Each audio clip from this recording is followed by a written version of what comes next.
नमस्कार दोस्तों, आपका स्वागत है इस वीडियो में। तो इस वीडियो में हम ह्यूमन राइट्स पे इम्पोर्टेंट एमसीक्यूज़ देखेंगे।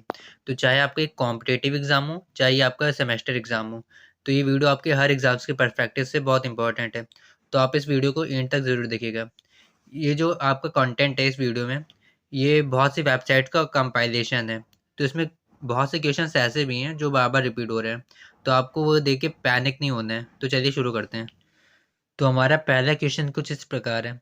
The protection of human rights act in India was enacted in the year. तो यहाँ पे इंडिया के पर्सपेक्टिव से पूछा जा रहा है कि protection of human rights act India में कब इनेक्ट किया गया था। तो ये इसका सही आंसर है 1993। अब हम दूसरे क्वेश्चन पे बढ़ते हैं। हमारा दूसरा क्वेश्चन है, which one of the following categories of fundamental rights incorporates abolition of untouchability. तो जो एबोलिशन ऑफ अनटचेबिलिटी है ये आता है आर्टिकल 17 में, और आर्टिकल 14 टू आर्टिकल 18 जितने भी राइट्स हैं ये आते हैं राइट टू इक्वालिटी में। तो इसका सही आंसर क्या हुआ? Right to equality. वो हम आगे देखते हैं। हेलसिंकी डिक्लेरेशन 1964 कंसर्न विद, इसका सही आंसर है ह्यूमन एक्सपेरिमेंटेशन। अब हमारा चौथा क्वेश्चन है, who introduce the concept of third generation human rights. तो यहाँ थर्ड जनरेशन की बात की जा रही है, तो इसका आंसर होगा कैरल वैसाक। अब हम आगे देखते हैं। The universal declaration of human rights was adopted on. तो यहाँ यूनिवर्सल की बात की जा रही है, तो इसे यूएन ने अडॉप्ट किया था। कब किया था? दिसंबर 10 1948 में। तभी से हम हर साल 10 दिसंबर को अपना ह्यूमन राइट्स डे सेलिब्रेट करते हैं। अब हम आगे देखते हैं। तो हमारा पहला क्वेश्चन है, which one of the schedules of the constitution given below deals with the recognised language. तो इसका सही आंसर है ऑप्शन ए शेड्यूल 8। तो जो हमारा 8वां शेड्यूल है ये 22 ऑफिशियल लैंग्वेज की बात करता है। अब हम आगे बढ़ते हैं। हमारा 7वां क्वेश्चन है, which one of the following is not a UN agency. तो यहाँ नॉट आया है, तो यहाँ पे इसका सही आंसर होगा वर्ल्ड ट्रेड ऑर्गेनाइजेशन।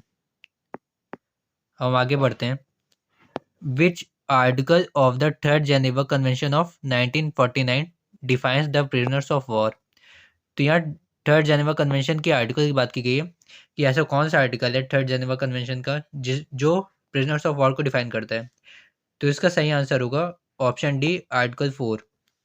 अब हम आगे बढ़ते हैं। The international criminal court ICC review conference 2010 held at. तो इसका सही आंसर है option B Kampala.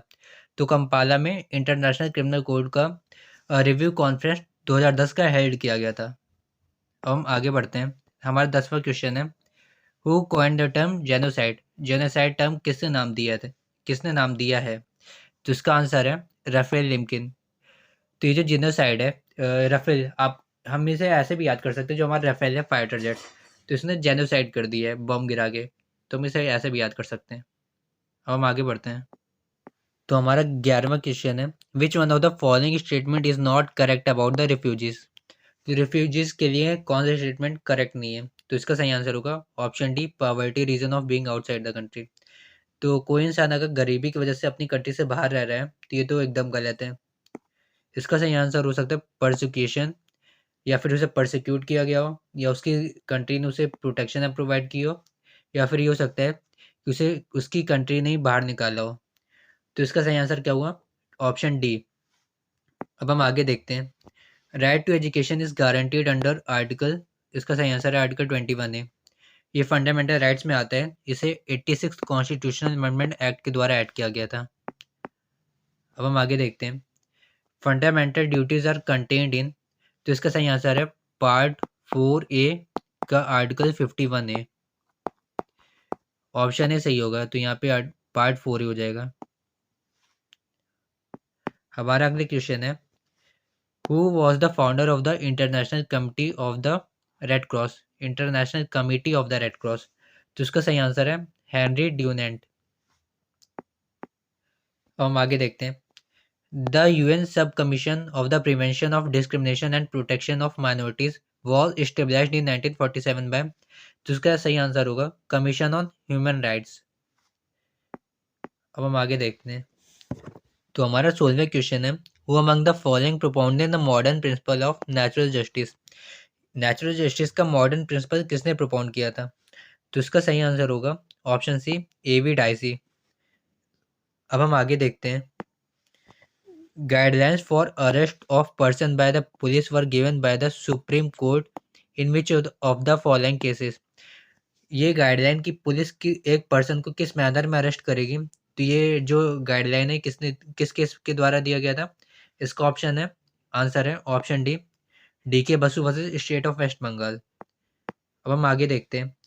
Which amendment introduced the word secular in the preamble of the constitution. तो इसका सही आंसर होगा 42nd अमेंडमेंट एक्ट। इसे मिनी कॉन्स्टिट्यूशन भी कहा जाता है।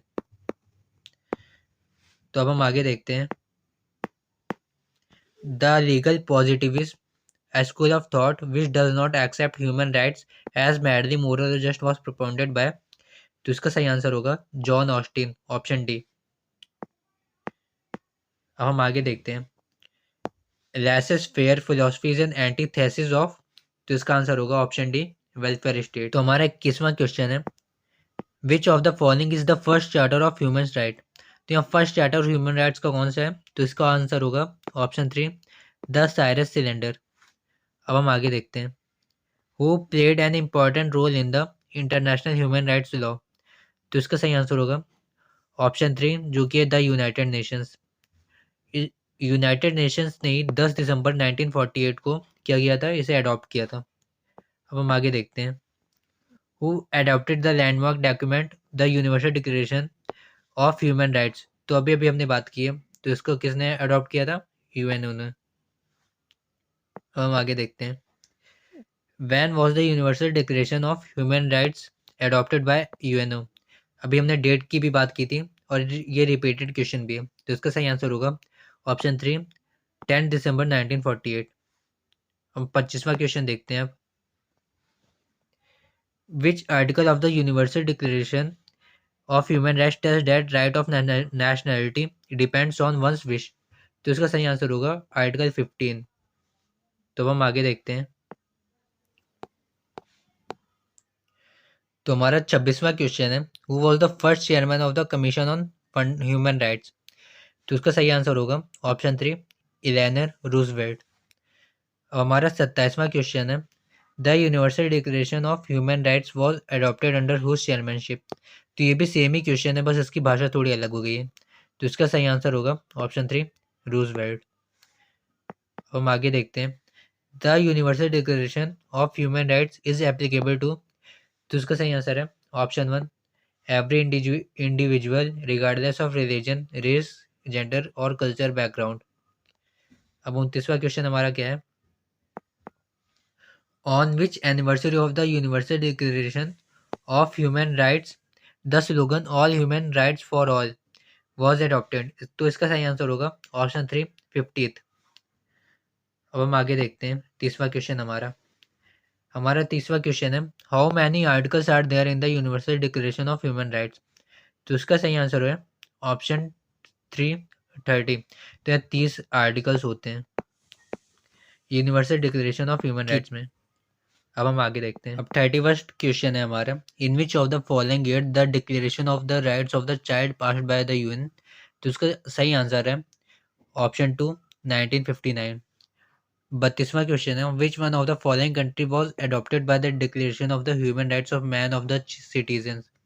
तो यहाँ आपको ये ध्यान देना है, rights of man of the citizens. तो यार इसका सही आंसर होगा 3, फ्रांस। अब हम आगे देखते हैं। The human right day is observe on. तो ये अभी हमने पहले बता दिया 10 दिसंबर को। अब आगे देखते हैं। When did the national human rights commission of India constitute. तो इसका सही आंसर है 1993 में इसे इनैक्ट किया गया था। फिर उसके बाद नेशनल और स्टेट दोनों ही ह्यूमन राइट्स कमीशन को कॉन्स्टिट्यूट किया गया। अब हम 35वां क्वेश्चन देखते हैं अपना। In which article right to education is guaranteed. तो ये तो रिपीटेड क्वेश्चन है फिर से। तो ये राइट टू एजुकेशन किस में आता है? आर्टिकल 21A में। अब हम आगे। तो हमारा 36वां क्वेश्चन है। Who is the current chairman of the national human rights commission. तो इसका सही आंसर होगा पहला जस्टिस एच एस दत्तू। अब हमारा 37वां क्वेश्चन है, which of the following can be the chairman of the national human rights commission. तो नेशनल ह्यूमन राइट्स कमीशन का चेयरमैन कौन बन सकता है? तो इसका सही आंसर होगा पहला any retired chief justice of the supreme court. Supreme court का कोई भी रिटायर्ड चीफ जस्टिस हो वो नेशनल ह्यूमन राइट्स कमीशन का चेयरमैन बन सकता है। हम आगे देखते हैं 38वां question, which of the following year is observed as the international year of the child. तो इसका सही आंसर होगा 1979। तो 1959 को तो इसे अडॉप्ट किया गया था, लेकिन 1979 को international year of the child celebrate किया जाता है। अब आगे देखते हैं, which of the following article of the Indian constitution prohibits hazardous jobs to the children. तो इसका सही आंसर होगा आर्टिकल 24 में, ये राइट अगेंस्ट एक्सप्लॉयटेशन में आता है। अब हम आगे देखते हैं 40th क्वेश्चन हमारा क्या है, what is the full form of UNHRC. तो इसका सही आंसर होगा United Nations high commissioner for refugees, option 1। UNHRC का फुल फॉर्म क्या होगा? United Nations high commissioner for refugees. अब हम आगे देखते, तो हमारा 41वां क्वेश्चन है, who is the author of the book human rights and in human wrongs. जो किताब है human rights and in human wrongs, इस किताब के लेखक कौन है? तो इसका सही आंसर है पहला आर कृष्ण अय्यर। अब हम आगे देखते हैं, what is the full form of इकोसोक। ये जो टर्म है इकोसॉक, इसका फुल फॉर्म क्या है? तो इसका सही आंसर है option 3 economic and social council. अब हम आगे देखते हैं, the tenure of the chairperson of NHRC is, ये जो नेशनल ह्यूमन राइट्स कमीशन है, इनके जो चेयरमैन होंगे जो इस कुर्सी पे बैठेंगे, तो उनका टेन्योर क्या होगा? तो इसका आंसर होगा ऑप्शन 3 5 ईयर और up to 70 years of age. या तो वो अपनी 5 साल की सर्विस कंप्लीट करें, या तो वो 70 साल की अपनी एज तक काम करें उस पोस्ट पे। अब हम आगे देखते हैं, अब 44वां क्वेश्चन है हमारा, the members and chairperson of NHRC are appointed by the recommendation of the committee that consist.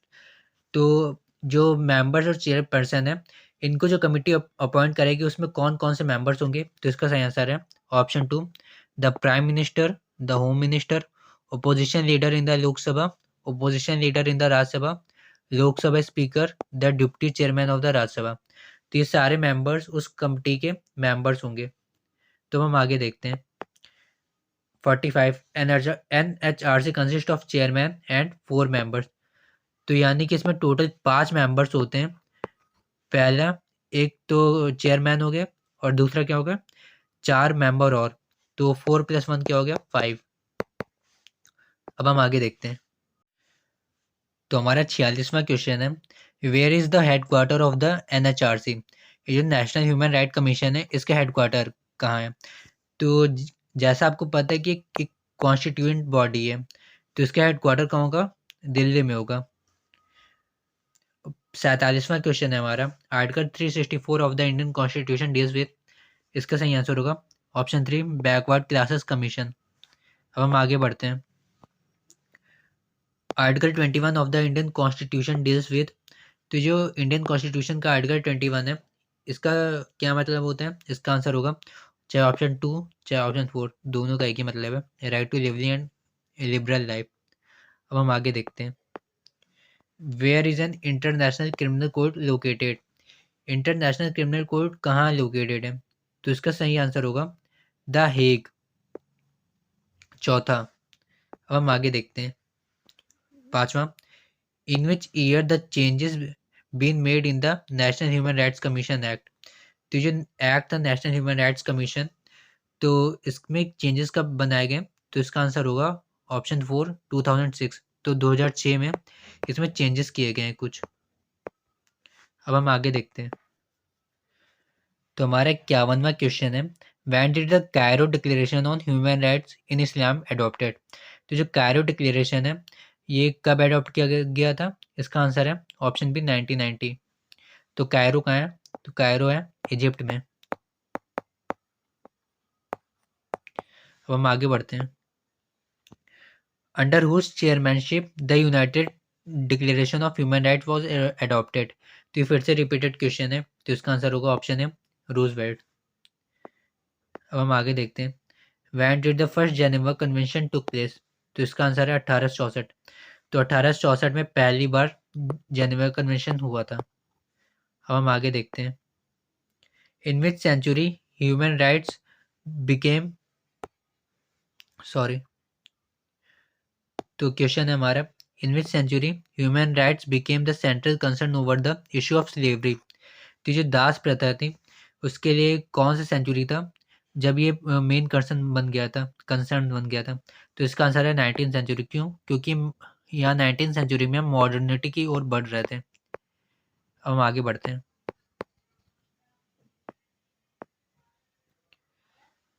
When did the universal declaration of human rights created?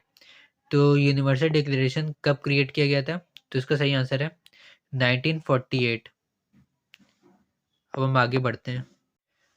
तो हमारा 56वां क्वेश्चन है, when changes have been made in the national human rights commission act? तो इसका सही answer है option C 2006। ये repeated question था एक।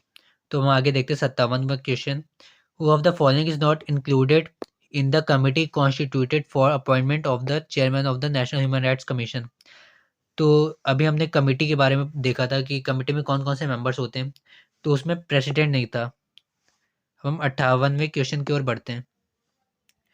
What is the tenure of the chairman of the national human right commission? ये फिर से एक रिपीटेड क्वेश्चन है, तो इसका सही आंसर होगा 5 years up to 70 years of age. अब हम आगे बढ़ते हैं। Which of the following statement is not correct about the national human rights commission? तो कौन सी स्टेटमेंट कौन सही नहीं है? तो इसका इट वॉज स्टेब्लिश्ड इन 1993, ये तो सही है। In the cases of human rights violation the commission has no right to punish the culprit, ये भी सही है। The commission sends its annual report to the central government and state government, ये भी सही है। तो ये जो सी है ये सही नहीं है, क्योंकि सुप्रीम कोर्ट जो होता है वो चेयरमैन को नहीं अपॉइंट करता है। अब हम आगे देखते हैं। Who can be appointed as the chairman of the national human rights commission? तो इसका सही आंसर होगा any retired chief justice of the supreme court. तो सुप्रीम कोर्ट का कोई भी रिटायर्ड चीफ जस्टिस हो तो वो एलिजिबल हो जाता है नेशनल ह्यूमन राइट्स कमीशन का चेयरमैन बनने के लिए। अब हम आगे देखते हैं। तो हमारा 61st क्वेश्चन है, national human rights commission is a, तो इसका सही आंसर होगा कॉन्स्टिट्यूशनल बॉडी, तो ये है ही, पर ये मल्टीलेटरल इंस्टीट्यूशन भी है। तो इसका सही आंसर होगा बोथ बी एंड सी। अब हम आगे देखते हैं। Who is the current chairman of the national human rights commission? ये फिर से एक रिपीटेड क्वेश्चन आ गया, तो इसका सही आंसर है जस्टिस एच एस दत्तू। अब हम आगे देखते हैं। 63वां क्वेश्चन है हमारा, विच of the following is not the function of the national human rights commission? तो नेशनल ह्यूमन राइट्स का कौन सा फंक्शन नहीं है? तो इसका सही आंसर है to provide economic compensation to any human rights violation victim. तो जिनके साथ ह्यूमन राइट वायलेशन होता है तो उनको तो ये इकोनॉमिक कंपनसेशन नहीं देते हैं, बाकी सब करते हैं। To interfere in the proceedings related to any human rights violation case pending in the court, protection human rights of prisoners, promoting research in the field of human rights. अब हम आगे देखते हैं। Where is the headquarter of the national human rights commission? ये भी अभी हमने देखा था, इसका आंसर था दिल्ली। तुम्हारा 66 क्वेश्चन है, which of the following are moral principle that describe certain standards of human behaviour and regularly protected as legal rights? तो इसका सही आंसर होगा ह्यूमन राइट्स। अब हम आगे देखते हैं। Which is the world's first charter of human rights? ये भी रिपीटेड क्वेश्चन है, तो इसका आंसर है द साइरस सिलेंडर। हम और आगे बढ़ते हैं। 68 क्वेश्चन है हमारा, in which country declaration of the rights of man of the citizen was adopted? तो ये भी एक रिपीटेड क्वेश्चन है, इसका आंसर है फ्रांस। अब हम आगे देखते हैं। How many articles are there in the universal declaration of human rights? तो ये भी रिपीटेड क्वेश्चन ही है, तो इसका आंसर है 30। तो 30 आर्टिकल्स होते हैं यूनिवर्सल डिक्लेरेशन ह्यूमन राइट्स में। अब हम आगे देखते हैं। 70th क्वेश्चन है हमारा, which one of the following played an important role in the international human rights law? तो इसका सही आंसर है यूनाइटेड नेशंस। इन्होंने ही अडॉप्ट किया था। कब किया था? 10 दिसंबर 1948 को। अब हम आगे बढ़ते हैं। तो हमारा 71st क्वेश्चन है, national human right commission is a, तो इसका सही आंसर होगा स्टैट्यूटरी बॉडी और मल्टीलेटरल इंस्टीट्यूशन। तो ऑप्शन डी सही है, बोथ ए एंड सी। अब हम आगे देखते हैं, who is the current chairman of the national human rights commission. ये फिर से एक रिपीटेड क्वेश्चन है, तो इसका आंसर होगा justice H L Dattu, sorry.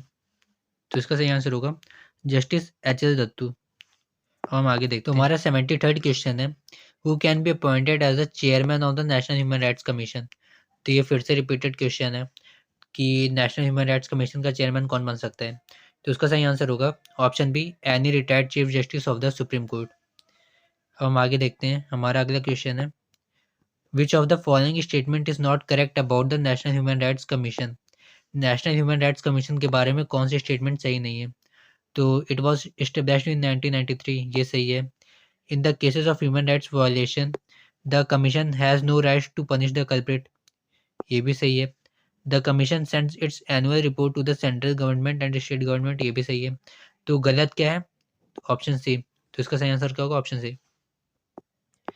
तो हम आगे बढ़ते हैं, 75 क्वेश्चन है हमारा, what is the tenure of the chairman of the national human rights commission. तो यहाँ टेन्योर के बारे में फिर से पूछा है, तो रिपीटेड क्वेश्चन फिर से, तो इसका आंसर होगा 5 ईयर्स और up to 70 years of age. अब हम आगे बढ़ते हैं, 76 क्वेश्चन है हमारा, who of the following is not included in the committee constituted for the appointment of the chairman of the national human rights.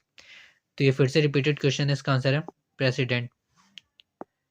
अब हम आगे बढ़ते हैं, which of the following is not the function of the national human rights commission. तो इसका सही answer होगा to provide economic compensation और to any human rights violation victim. हम आगे बढ़ते हैं, 78वां क्वेश्चन है हमारा, who of the following has never been appointed as the chairman of the national human rights commission. ये फिर से रिपीटेड क्वेश्चन है, तो इसका आंसर है option D, justice P Sadashivam. हम आगे बढ़ते हैं, 79th, where is the headquarter of the national human rights commission. तो इसका आंसर है फिर से दिल्ली। अब हम आगे बढ़ते हैं, आखिरी क्वेश्चन है हमारा ये, when changes have been made in the national human rights commission act. इसका आंसर है 2006।